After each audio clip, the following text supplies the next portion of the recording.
Ujambo popote ulipo mpenzi mtazamaji, natumai mzima buheri wa afya na karibu katika taarifa zetu za Dira ya Hope TV jioni leo, ikiwa ni tarehe 1 mwezi Mei mwaka 2023.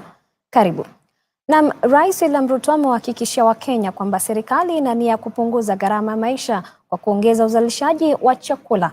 Rais Ruto alisema serikali imejitolea kubuni fursa zitakazozalisha mali na kutoa mfano wa kuongeza kwa tija kilimo na viwanda vya kilimo, ukuaji wa biashara za kati na ndogo MSMEs, ujenzi wa nyumba za bei nafuu na kuchochea ukuaji wa uchumi wa kidijitali. Akizungumza wakati wa maadhimisho ya Siku ya Leba Day jijini Nairobi, Ruto alisema serikali pia itasaini mikataba ya pande mbili za nchi zinazohitaji wafanyikazi wenye ujuzi ili kukabiliana na ukosefu wa ajira nchini. Rais Ruto alisema serikali imewekeza katika mradi wa ujenzi wa nyumba za bei nafuu, sio tu kuongeza bei za bei nafuu nchini, bali pia kubuni nafasi ya kazi kwa vijana. Alisisitiza ongezeko la mchango wa hazina ya malipo ya uzeeni NSSF kutoka shilingi 200 hadi 6% ya mapato ya wafanyikazi ili kumaliza umaskini wa uzeeni.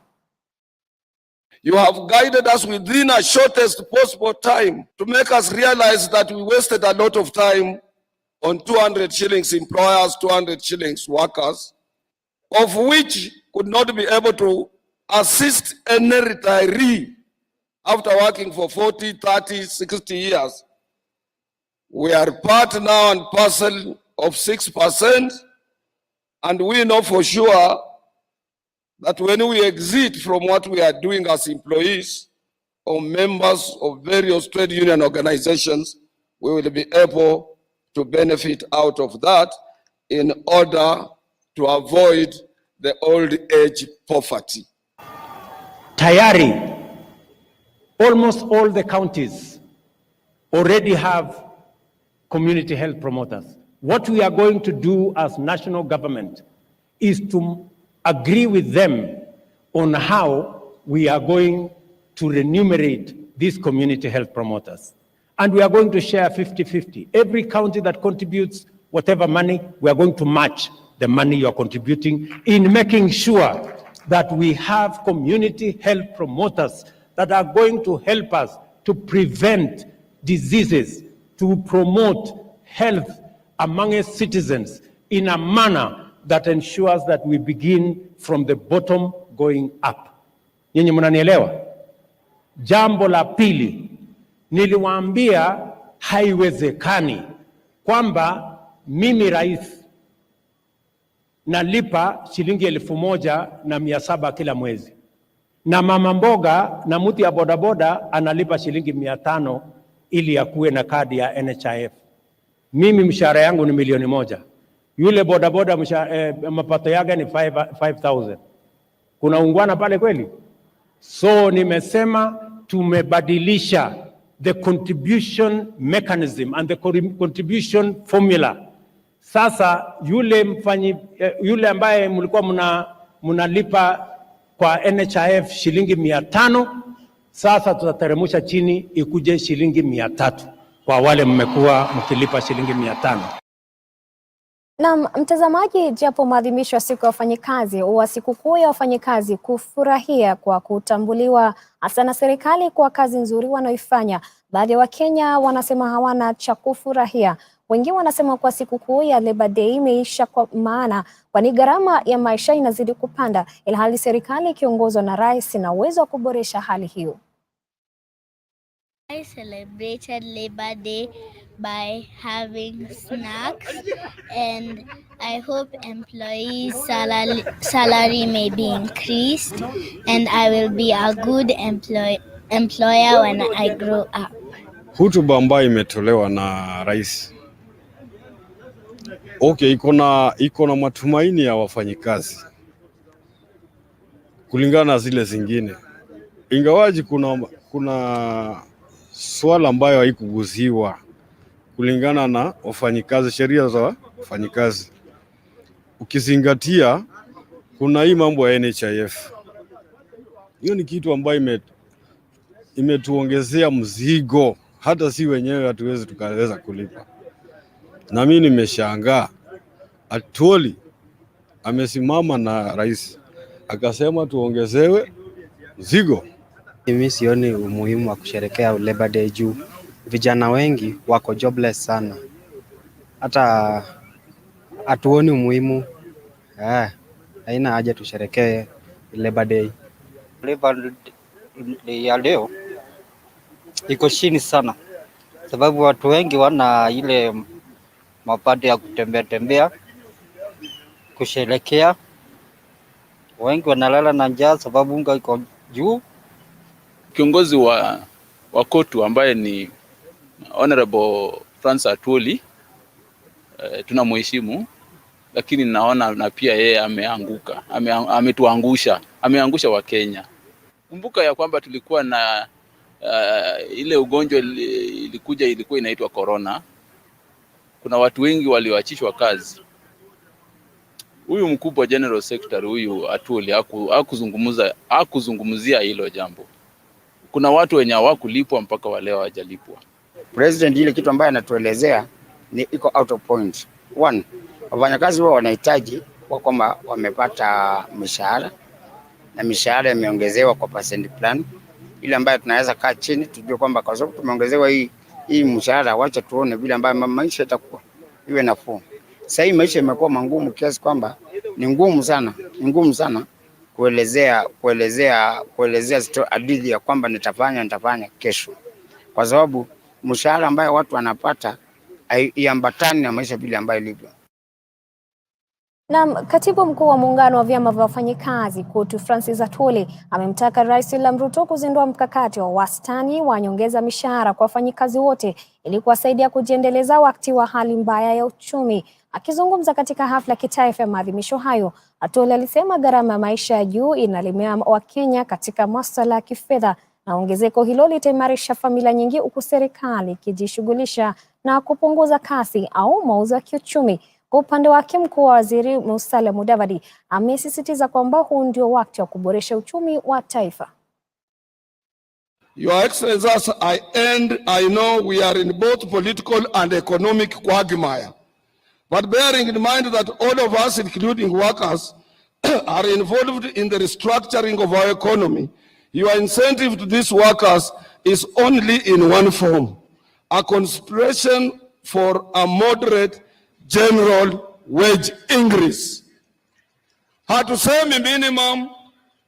In 1973, October to 1974, January, we witnessed ile ilikuwa naitwa oil shock economic recession.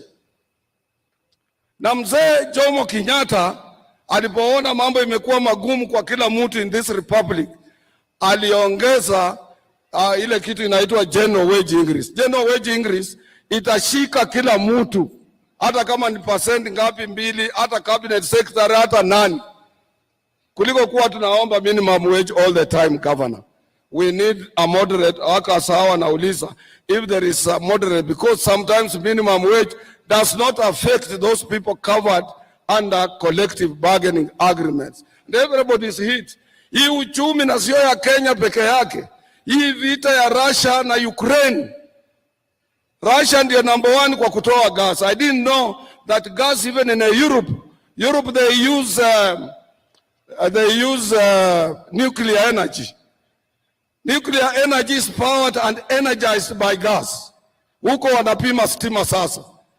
Na gas inatoka Russia, Ukraine, Qatar, hizo nchi ndio. Sasa with the war looming, the war that has been in place for a long time, even vitu vya ng'ombe kula, dairy food, chakula mingi inatoka Russia, ya mambo ya ngano na nini na Ukraine. Shida iko duniani mzima. Kwa hivyo sio sisi hapa Kenya peke yetu. Rais William Ruto ameonya upinzani chini ya kiongozi wa muungano wa Azimio la Umoja Raila Odinga na wafuasi wake kuepuka vurugu na uharibifu wa mali na kuwataka kukumbatia mazungumzo ya pande mbili bungeni ili kufuatia tangazo la maandamano yanayotarajiwa kufanyika hapo kesho Jumanne. Akizungumza katika hafla kitaifa ya kuadhimisha siku ya Leba Day kwenye ukumbi wa Uhuru Gardens jijini Nairobi, Ruto amebainisha kuwa hataruhusu uharibifu wa mali, akieleza kuwa ni wajibu wake kulinda haki na mali ya Wakenya wote. Katibu mkuu wa muungano wa vyama vya wafanyikazi KOTU Francis Atwoli amewaomba wafanyikazi kutoshiriki maandamano hayo na badala yake kuendelea na kazi zao. Gloria Musimbi anaarifu. Na ndugu wetu. Huku Kenya ikiadhimisha siku ya kimataifa ya wafanyikazi Leba Day, Rais William Ruto amesema atachukua hatua kali dhidi ya upinzani kwa kutatiza, kushambulia au hata kutishia biashara na hali ya kawaida wakati wa maandamano. Sana kwa kazi nzuri mnayofanya. Akizungumza katika hafla ya Leba Day kwenye ukumbi wa Uhuru Gardens jijini Nairobi, Ruto alibainisha kuwa serikali inaheshimu haki ya kuandamana na kuonya upinzani kuwa serikali haitawaruhusu kwani maandamano hayo yanaumiza wafanyikazi. Haiwezekani. Sitaruhusu mali ya mwananchi kuharibiwa, biashara ya mwananchi kuharibika, kazi ya mwananchi kuharibika, watoto wetu ati wasiende shule, ati kwa sababu kuna watu wanataka kutulazimisha ati tugawane serikali. That one will not happen, good people. Tuelewane tu mapema kwa sababu that is the Kenya we live in. We are a democratic country and we want the best for everybody. Rais Ruto amewataka wapinzani kuwasilisha lalama zao kupitia mazungumzo ya pande mbili bungeni na kuipa serikali muda ili kupunguza gharama ya maisha na kutatua masuala walioibua awali. Respectfully, I want to ask my friends, tumekubaliana badala ya kuharibu mali ya wananchi, badala ya kuharibu biashara ya wananchi, badala ya fujo na vita, tuongee bunge. Wabunge waongee, watafute masava, watafute hiyo ingine, watafute nini kule bungeni. Lakini kwenda kuharibu biashara ya mwananchi. Waliohudhuria katika hafla hiyo ya kitaifa kwenye ukumbi wa Uhuru jijini Nairobi ni Naibu Rais Rigathi Gachagua, Mkuu wa Mawaziri Musalia Mudavadi, makatibu mawaziri, magavana, Gavana wa Nairobi Johnson Sakaja na Katibu Mkuu wa Muungano wa Wafanyikazi KOTU Francis Atwoli. Gachagua alitoa wito kwa kiongozi wa upinzani Raila Odinga kukumbatia mazungumzo na kuwaruhusu wafanyikazi na wajasiriamali kuhangaika kwa amani. The several times the SBO people were in the streets, there was no demonstration. It was destruction of property, looting of private property, killing people, and injuring others. We still urge them to consider to proceed in the bipartisan talks in Parliament. In the unfortunate event that they decide that they don't want to go that route, and they want to go to the streets, they must understand that the President has a constitutional duty to protect life and property. Kwa upande wake Atwoli amewaomba wafanyikazi kutoshiriki katika zoezi hilo na badala yake kuendelea na kazi zao na kuutaka upinzani kukubali matokeo ya uchaguzi wa mwaka jana na kuunga mkono serikali kwani maandamano haya yanaumiza wafanyikazi. Nataka kushukuru nyinyi na niwaambie ni lazima to support His Excellency the President for the purpose. You are at end game, hakuna njia my friend. Juzi umeappoint mkubwa wa majeshi, uliappoint Inspector General, umeappoint cabinet. Mtu kukutoa ni shida, atakutana na bunduki mbali sana. Mkuu wa Mawaziri Musalia Mudavadi alikemea maandamano dhidi ya kupinga serikali huku akitaja kuwa vurugu na uharibifu wa mali si suluhisho. I would encourage the Federation of Kenya Employers through the other entities, KEPSA, Kenya Association of Manufacturers, to also come out very strongly and stand against these disruptions because they affect across the board. Gloria Musimbi, Dira ya Hope TV.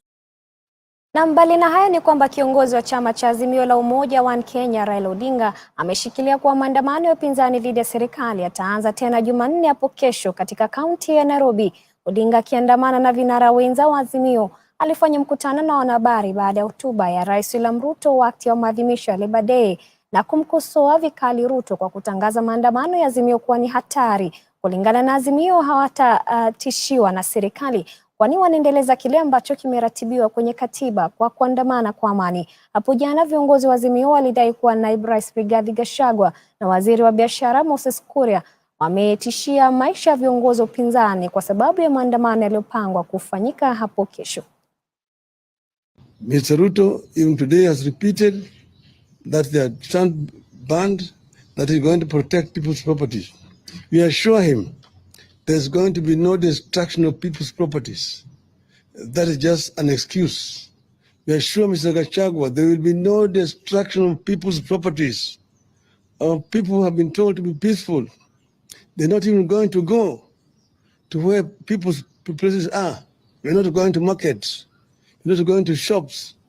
You say you're going to assemble at the Central Park in the city of Nairobi and march to the IBC headquarters and present a petition there. March to the office of the president along Uhuru Highway and present a petition. And also go to the Treasury buildings. There are no businesses along those streets. So therefore, nobody should come up with the excuse that they're going to protect people's properties tomorrow. They want to take this country to the dark days when people are not allowed to protest or to march. I invite them to see what's happening in France. Citizens have been demonstrating, buying tires on the streets in France, and they are protected by the police. They've been demonstrating in Europe, in Britain. They've been demonstrating in Israel. They've been demonstrating even in Japan. So we want to tell these people that Kenya fought very hard to bring this new constitution. We will ensure that the provisions of this constitution are protected. The civil rights of the people of Kenya must be respected by whoever is in the regime, unless they want to impose a kind of civilian dictatorship back on our people. Na mbali na haya ni kwamba mawakili Danstan Omari na Clifford Ombeta wamejiunga na kundi linalotetea mhubiri Tata Ezekiel Odero ambaye kwa sasa anazuiliwa katika kituo cha polisi cha bandari akisubiri kuwasilishwa upya mahakama ya Shanzu kesho. Mwinjilisti huyo anashutumiwa kwa kufundisha umma imani potovu, mauaji, uadilifu dhidi ya binadamu, itikadi kali na mauaji wa wafuasi wake, ambaye anahusishwa mchungaji Paul Mackenzie kutoka Shakahola. Omari na Ombeta wamefichua azma yao ya kutakasa jina la mteja wao dhidi ya madai hayo katika mahakama ya Shanzu wakiwa pamoja na mhubiri Pius Mwiru.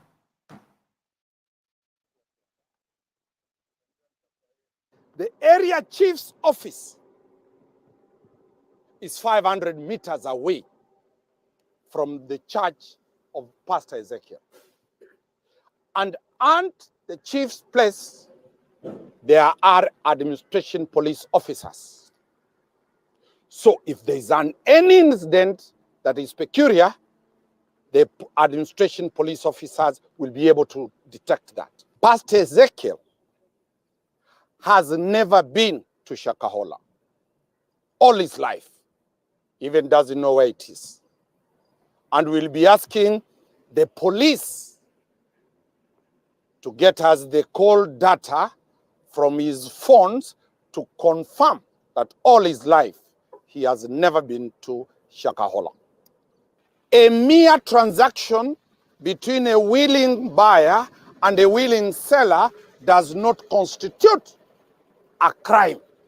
You speak to the pastor. You look at the grounds, you look at the evidence, you look at the facts, you look at the allegations.